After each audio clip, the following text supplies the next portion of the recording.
તમને લાગતું હશે કે આ મુખ્યમંત્રી આજે આપણે ત્યાં મહેમાન છે, પણ મને એમ લાગે છે કે ચાલો કોક દી તો ઘરે જવા મળે છે.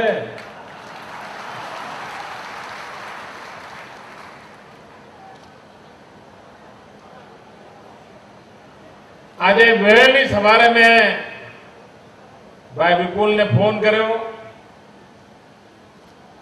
અડધી રાત્રે ડોક્ટર કુરિયનની વિદાયના સમાચાર મળ્યા. મેં કહ્યું વિપુલભાઈને, ભાઈ આવું થયું છે. એમણે કહ્યું સાહેબ આપ આવો. એમની અંત્યેષ્ટિનો સમય અમે સાંજે રાખ્યો છે.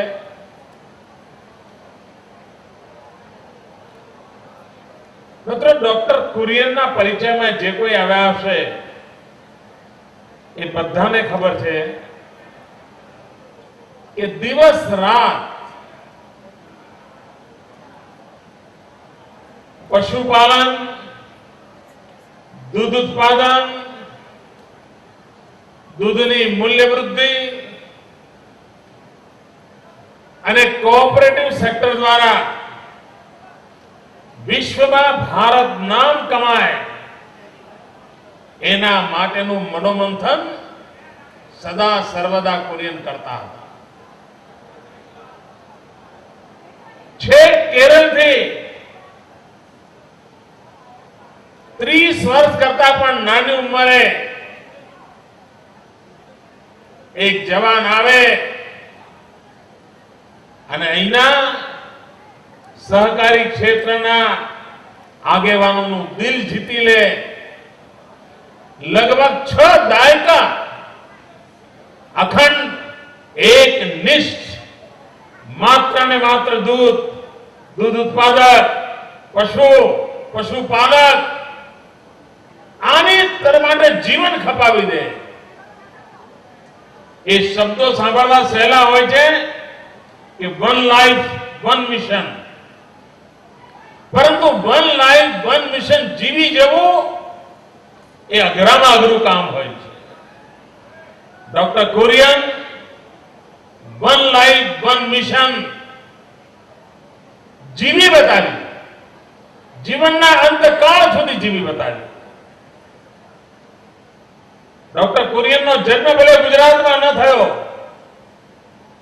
પણ ગુજરાતને એમણે પોતીકું કરી લીધું હતું અને પ્રત્યેક ગુજરાતી કુરિયનને ગુજરાતી માનતો હતો. એવા ડોક્ટર કુરિયનની વિદાય માત્ર માનવ જાત માટે નહીં, આ રાજ્યના કરોડો અબોલ પશુઓ માટે પણ મોટી ખોટ છે.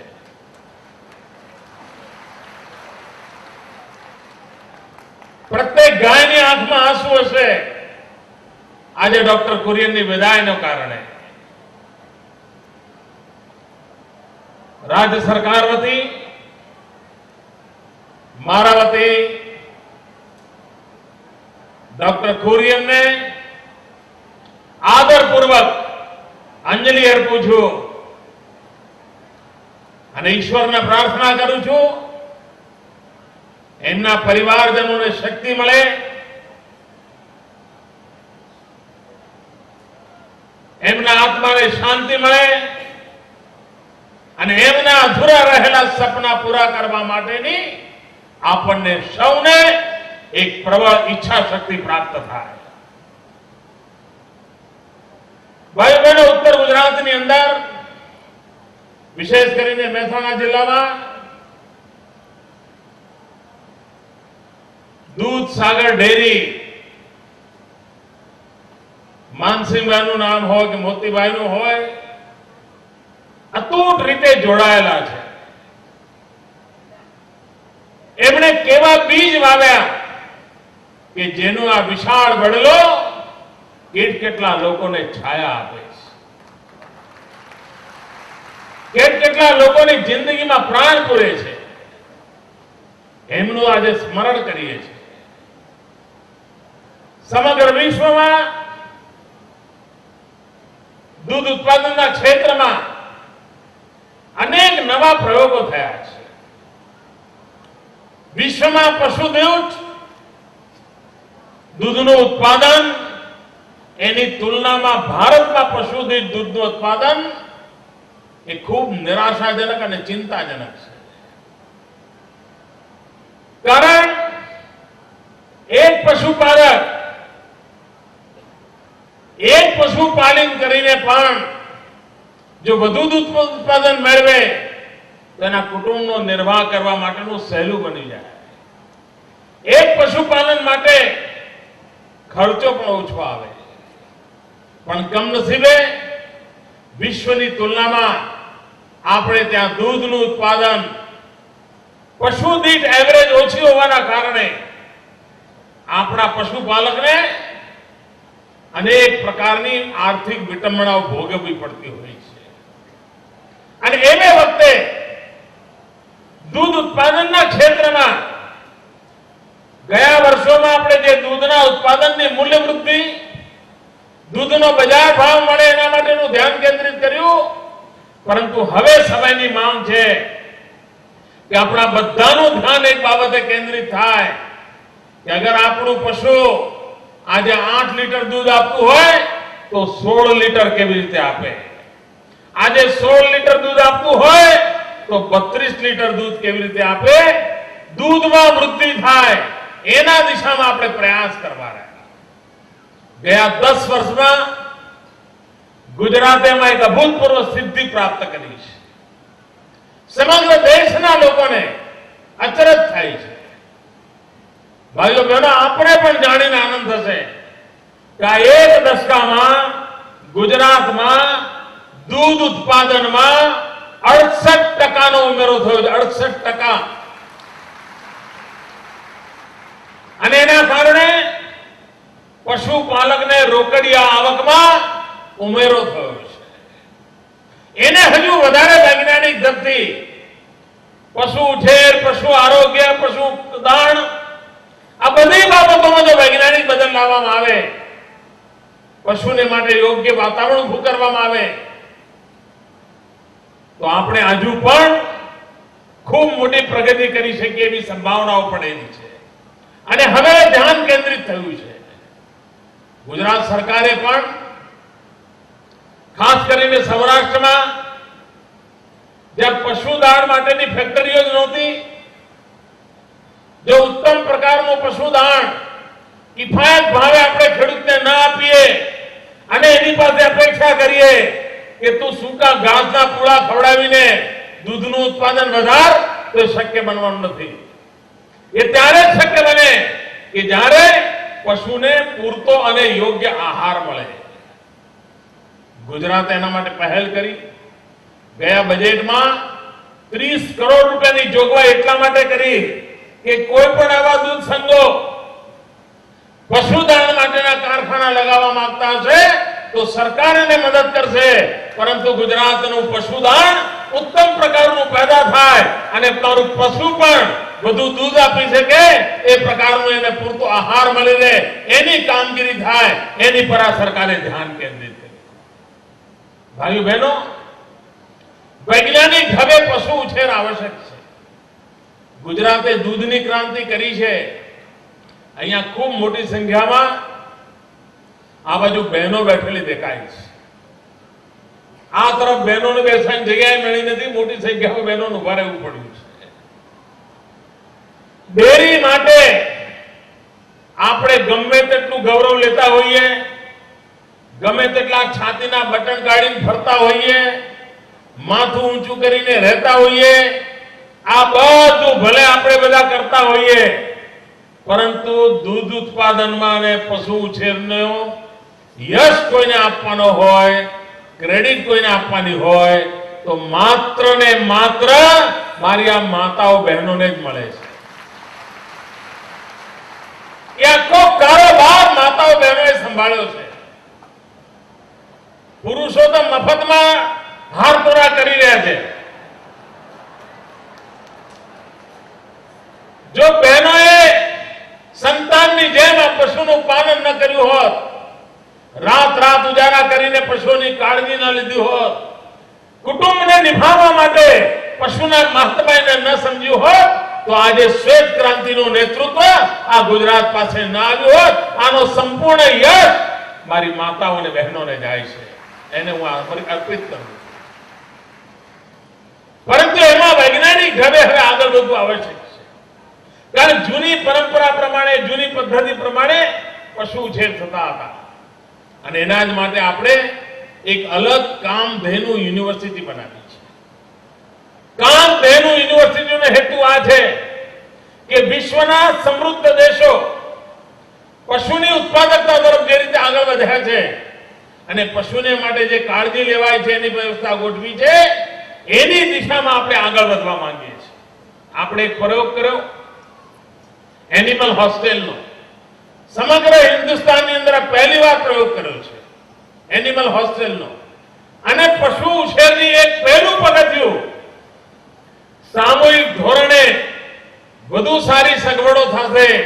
પશુને જીવન કેમ સુધારી શકાય? એ તો આપણને ખબર છે, ઘર આંગણે 2 પશુને ઉભા રહેવાની જગ્યા ના હોય તે આપણે 4 પશુ બાંધ્યા હોય. 2 પશુ આરામ કરે, 2 બિચારા ઉભા રહે, પછી 2 આરામ કરે, 2 બીજા ઉભા થાય. છાણ મૂતરની વચ્ચે 24 કલાક પશુની જિંદગી જીવાતી હોય. આ દ્રશ્ય આપણા ગુજરાતના ગામડામાં નવું નથી. એમાંથી મારે પશુને બહાર લાવવું છે અને ગામો ગામ એનિમલ હોસ્ટેલ, પશુઓનું છાત્રાલય, જેમ બાળકોને ભણવા માટે છાત્રાલયમાં મોકલીએ છીએ એમ ગામના જ પાદરે ગામના જ છાત્રાલય બનાવીએ. અને હું દૂધસાગર ડેરીને વિનંતી કરું કે જેમ અનેક ક્ષેત્રોમાં દૂધસાગર ડેરીએ ક્રાંતિ કરી છે, એમ 2-3 ચીજો એવી છે કે જેમાં ગુજરાતમાં મોડેલ રૂપ કામ ભાઈ વિપુલભાઈના નેતૃત્વમાં આ દૂધસાગર ડેરી કરી શકે. એક, આપણી કોઓપરેટિવ બેંકોમાં રૂપિયા મૂકીએ છીએ ને, એ જ રીતે ગામો ગામ છાણ મૂત્ર જમાવા કરાવવાની બેંક બનવી જોઈએ, ગોબર બેંક. દુનિયાના લોકોને આશ્ચર્ય થાય કે ગુજરાત જેવું રાજ્ય, જે લક્ષ્મીની પૂજા કરનારું રાજ્ય છે, એ છાણ મૂત્રની બેંક બનાવવા માંગે છે. આ બનાવવા માંગીએ છીએ. ગોબર બેંક બનાવવા માંગીએ છીએ. ગામો ગામ ગોબર બેંક બને, ગેસનું ઉત્પાદન થાય, ખાતરનું ઉત્પાદન થાય અને એન્વાયરમેન્ટ ફ્રેન્ડલી ડેવલપમેન્ટનું એક ગામડામાં નવું મોડેલ ઊભું કરવામાં આપણે આગળ વધીએ. ભાવનગર જિલ્લાના એક ગામની અંદર સમગ્ર ગામમાં પ્રયોગ કર્યો છે. આખો પ્રયોગ સફળ રહ્યો છે. હું મહેસાણા જિલ્લાના આ મિત્રોને આગ્રહ કરું છું, ભાઈ વિપુલભાઈને આગ્રહ કરું છું કે એમના નેતૃત્વમાં એક ક્રાંતિ આવે અને કોઈ ગામમાં મળમૂત્ર ક્યાંય જોવા ન મળે. એ બેંકમાં જમા થતું હોય, એમાંથી ગેસ ઉત્પાદન થતો હોય, ઉત્તમ પ્રકારનું ખાતર ઉત્પાદન થતું હોય અને ખાતર સપ્રમાણ રીતે ખેડૂતોને પરત મળતું હોય. આપ જોજો કે નવી ક્રાંતિ તરફ પગ માંડીએ છે કે નહીં, પશુના આરોગ્યમાં બદલ આવે છે કે નહીં. આપ જોજો, જોત જોતામાં પરિણામ જોવા મળશે. એ જ રીતે એક નંબર પ્રયોગ આપણને આ વખતે દુષ્કાળ આવ્યો, બહુ લાંબુ ટક્યો નહીં, પણ આપણને ડોક્યું કરાઈ ગયો. અને કેટલાક લોકો તો દુષ્કાળ આવ્યો એટલે એવા આનંદમાં હતા, એવા ઘેલમાં હતા કે બસ હવે આ મોદીનું પતી ગયું. આ 10 વર્ષથી વટ મારતો હતો કે મારા રાજમાં દુષ્કાળ આવે જ નહીં, આવે જ નહીં. ઈશ્વર મારી સાથે જેવું કહેતો હતો આ મોદી, હવે ઈશ્વર એને બતાવી દે છે. કેટલી તો બાધા આખડીઓ રાખતા હતા, કેટલા તો યજ્ઞ કરાવતા હતા, વરસાદ ન પડે એના માટે કરાવતા હતા. ભાઈઓ બહેનો, ઈશ્વરની મહેર ગુજરાત ઉપર છે. વરસાદ પણ પડ્યો અને વોટોનો પણ વરસાદ પડવાનો છે, મતનો પણ વરસાદ પડવાનો છે. આ લોકોના સપના ચૂર ચૂર થઈ ગયા મિત્રો. આ પ્રકારની વિકૃતિ ક્યારેય જાહેર જીવનમાં ચાલે નહીં. અને વરસાદની જયારે મહેર થઈ છે ત્યારે, અને વરસાદ રોકાયો તો એ વખતે મેં સરકારી અધિકારીઓની મીટિંગ લીધી. એમને તો આફત આવી છે. 10 વર્ષ પછી ઈશ્વરે કસોટી આદરી છે. દુષ્કાળની ફાઇલો હોદવી ભારે પડે એવું થઈ ગયું છે. પણ મારે આ આફતને પણ અવસરમાં પલટવી છે. આફતની સામે હવે શું થાય? ઈશ્વરે કર્યું તે ખરું ના, એની સામે પણ ઈશ્વરે આપણને તક આપી છે. આપણી સંવેદનાઓને જગાવવાની તક આપી છે. આપણી સામૂહિક શક્તિને પ્રેરણા મળે એવો અવસર આપ્યો છે. આપણે ઉભા થઈએ. અને મેં કહ્યું તો કે જેટલા ચેકડેમ છે, બોરીબાંધ છે, ખેત તલાવડીઓ છે, બધા ઊંડા કરવાનું અભિયાન ચલાવીએ.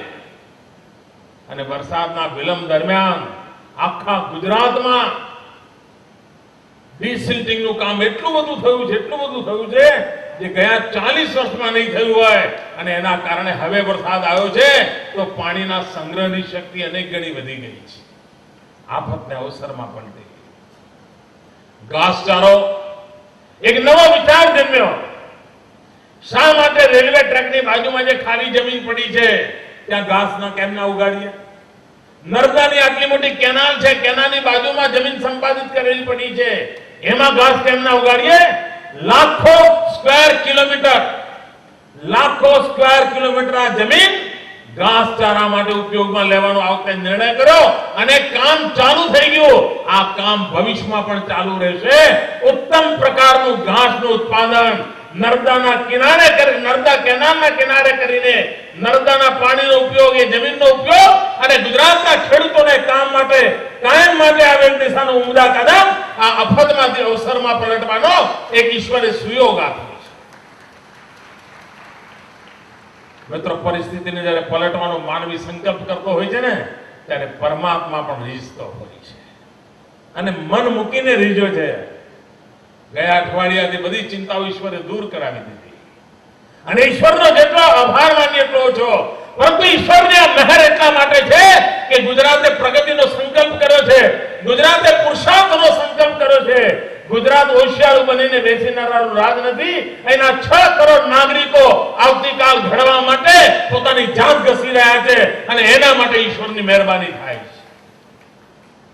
ભાઈઓ બહેનો, વિકાસની નવી ઊંચાઈઓને આપણે પાર કરવા નીકળ્યા છીએ અને એમાં પશુ આરોગ્યનું કામ કેટલા મોટા પાયા ઉપર ઉપાડ્યું છે. આપણે 129 રોગ એવા હતા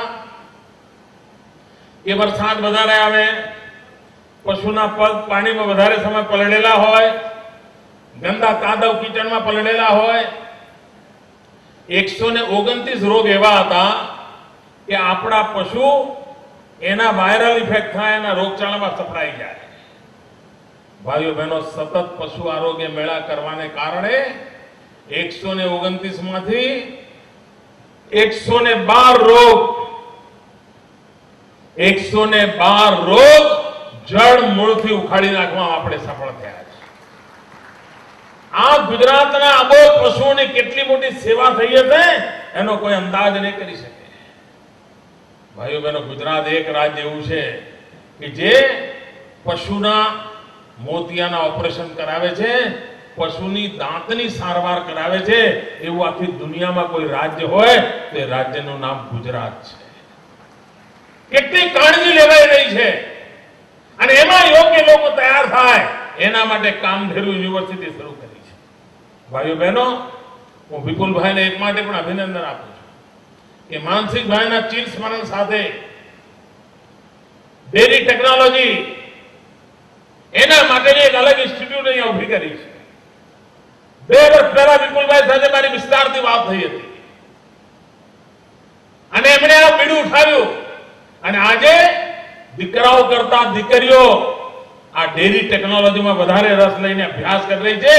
મિત્રો, મને ખૂબ ઉજ્જવળ ભવિષ્ય દેખાઈ રહ્યું છે ગુજરાતમાં. આજ હું આપની પાસે કઈ માંગવા પણ માંગુ છું. 11મી સપ્ટેમ્બરથી ગુજરાતમાં ગુટકાથી મુક્તિ માટેનું અભિયાન મેં શરૂ કર્યું છે.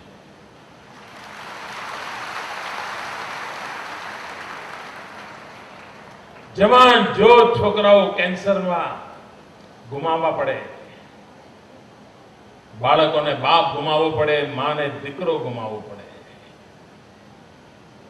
અને ગુટકા છૂટે નહીં ગરીબમાં ગરીબ માનવી છોકરાઓને હાથ પડે 5 રૂપિયાનું દૂધ ન પાય, પરંતુ 15 રૂપિયાના ગુટકા ખાઈ જાય. માતાઓ બહેનો ઘરની અંદર ઝઘડા કરે પણ પરિસ્થિતિ સુધરે નહીં. આ માતાઓ બહેનોનું દર્દ સાંભળીને આ રાજ્ય સરકારે ગુટકા પર પ્રતિબંધ જાહેર કર્યો છે. 11મી તારીખે એની અમલવારી શરૂ થશે. 2 દાડા પછી અહીં આવેલા સૌને મારી વિનંતી છે કે આપણા ઘરમાંથી, આપણા ખિસ્સામાંથી, આપણા ગામમાંથી આજની જ પળે ગુટકાને વિદાય આપી દઈએ. આજની જ પળે ગુટકાને વિદાય આપી દઈએ. અને તમારા બધા પાસે મોબાઈલ ફોન હોય તો ચાલુ કરો જરા. હાથમાં લો મોબાઈલ ફોન, જેની પાસે હોય બધા. બહેનો ભાઈઓ જેની પાસે મોબાઈલ ફોન ચાલુ હોય કરો.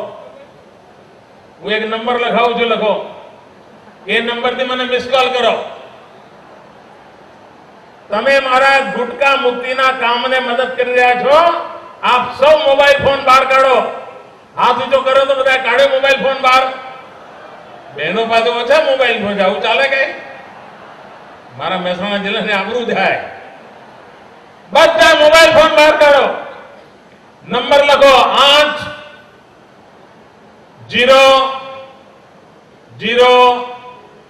80009. ફરીથી 80009. 2 વખત લખવાનું છે. 8009 8009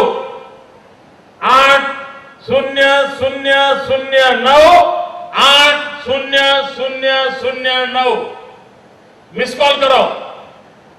8009 મિસ કોલ કરો.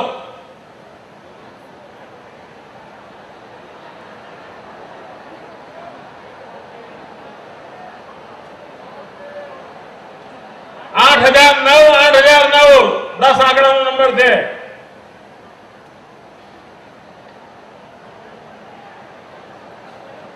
મારો સંદેશો તમારે ત્યાં આવશે હમણાં થોડી વારમાં.